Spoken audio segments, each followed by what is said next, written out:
Southeast governors and their leaders in dilemma over Obi and Labour Party as PDP Labour Party clash in Abia. It's true, the people of the Southeast are currently in confusion, and we can see the symptoms of that coming from the behavior of Soludo in Anambra State. The Labour Party LP and its presidential candidate, Mr. Peter Obi, are currently considered as nightmares to both the Southeast governors and top politicians in the zone. Obi and the Labour Party have recently transformed into a humongous political machine that one must have to tread with caution when dealing with them collectively.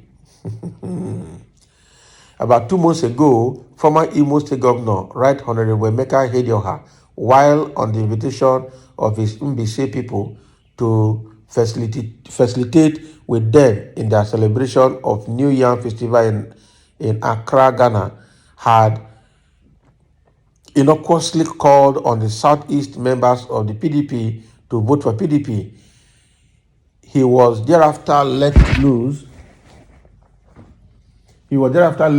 as it was interpreted that Ihedioha revered and respected all over the country in view of his immaculate performance in a 7-month reign had made a veiled attack on Labour Party and Obi. He took several newspapers, radio, television, and social media announcements. It took several newspapers, radio, television, and social media announcements and posts by Hedioha's media aides and supporters before the public was assuaged.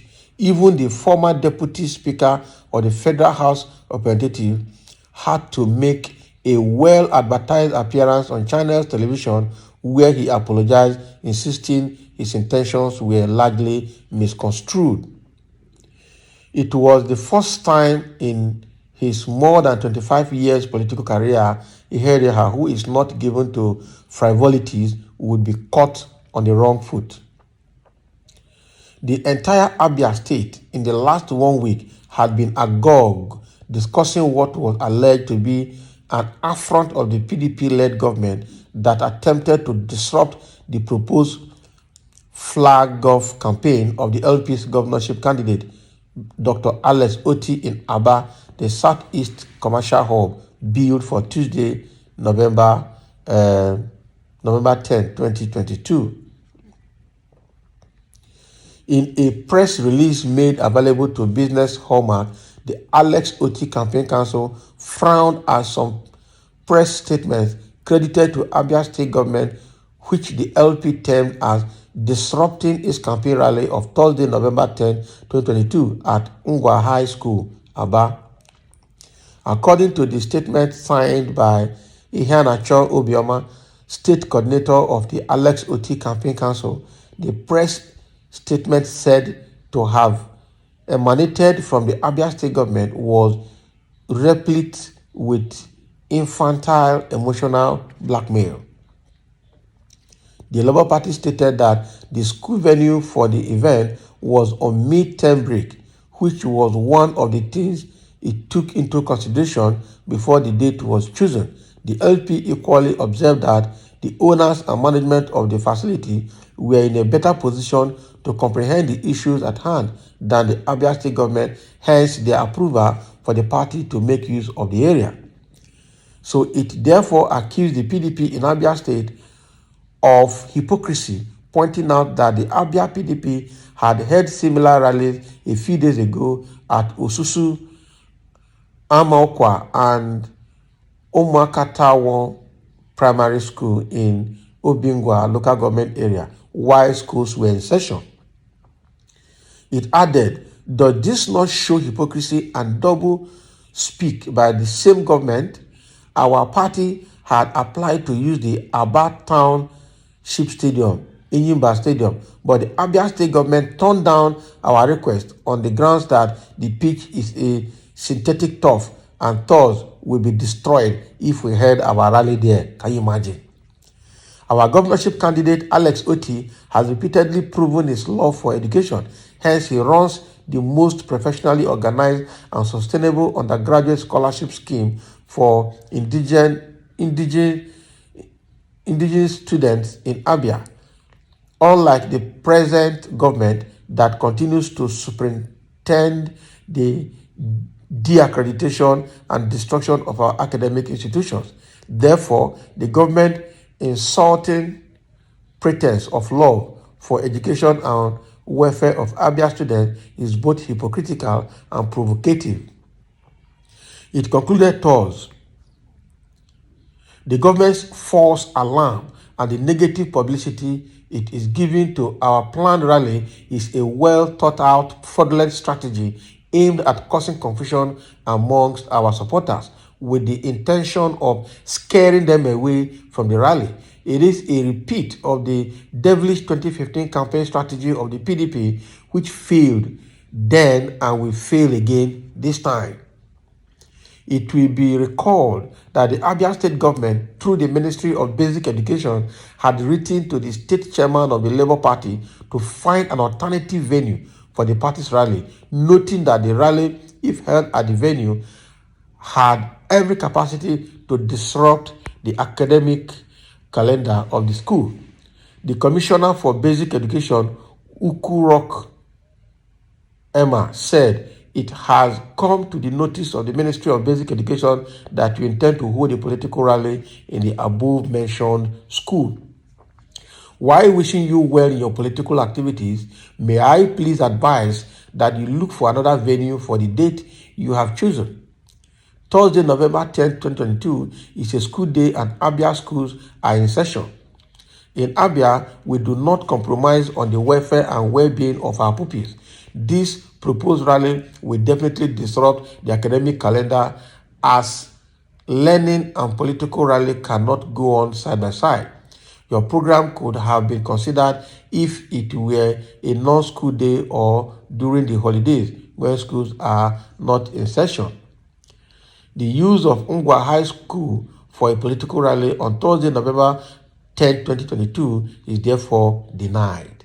Responding, the chairperson of the Labour Party in Abia State, Comrade Igara, stated that the government was wrong in its position that the school was in academic session. He said the school is not in session. They are to resume on 13th of November, which is far ahead of time.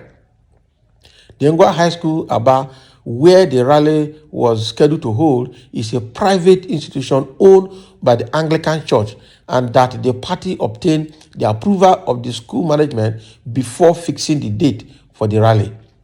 The new twist is a strategy by the government to weaken the Labour Party in the state and frustrate party members from holding the rally. We got the approval from the school management, and we have also paid all the necessary fees we needed to pay, and students are not in session, so there is nothing that should hold us down.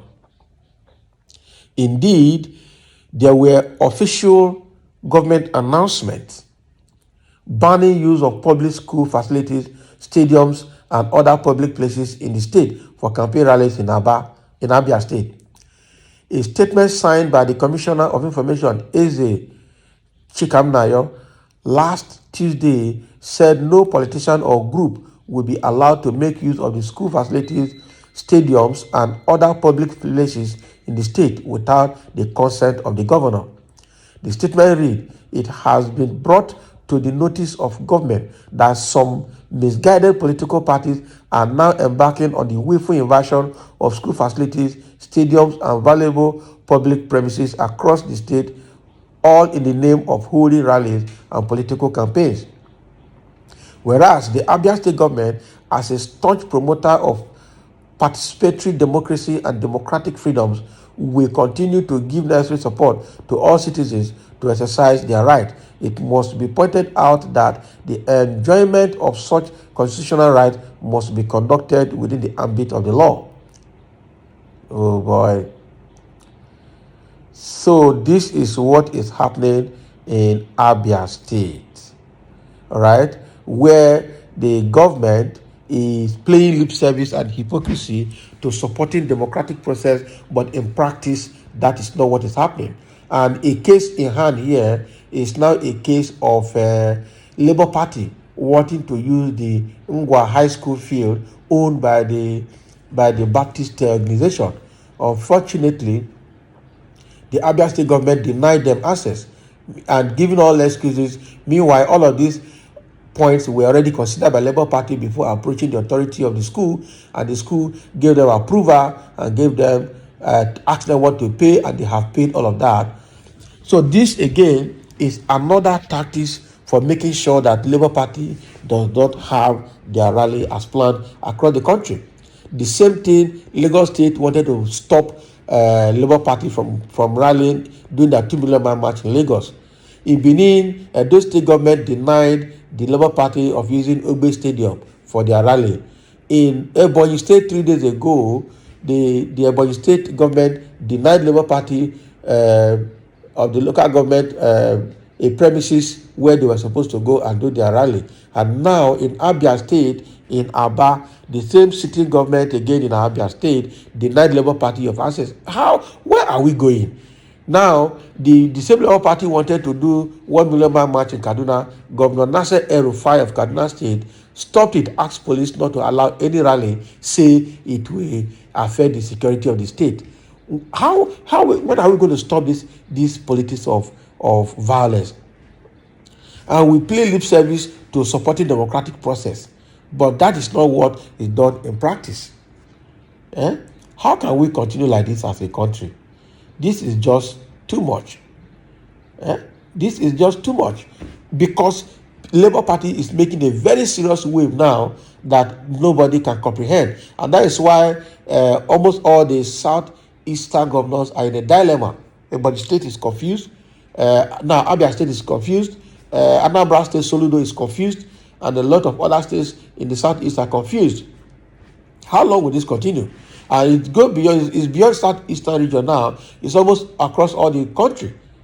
People don't want to see Labour Party. People don't want to see Peter Obi. They want to drag him down. They want to drag the party down, because the sudden emergence and dominance of Labour Party over all other political parties in Nigeria is miraculous, and they just can't comprehend it. And I'm sure they keep asking themselves, how did this happen? Where were we? Let me speak the language of Oshibanjo. Where we were, where were we were. So where were we when a Labour Party sprung up uncontrollably like this? God will help us. So let's watch out for Labour Party across all the country, because it looks like there's a consensus to frustrate Labour Party across board. So thank you for listening, and let's have your comment below.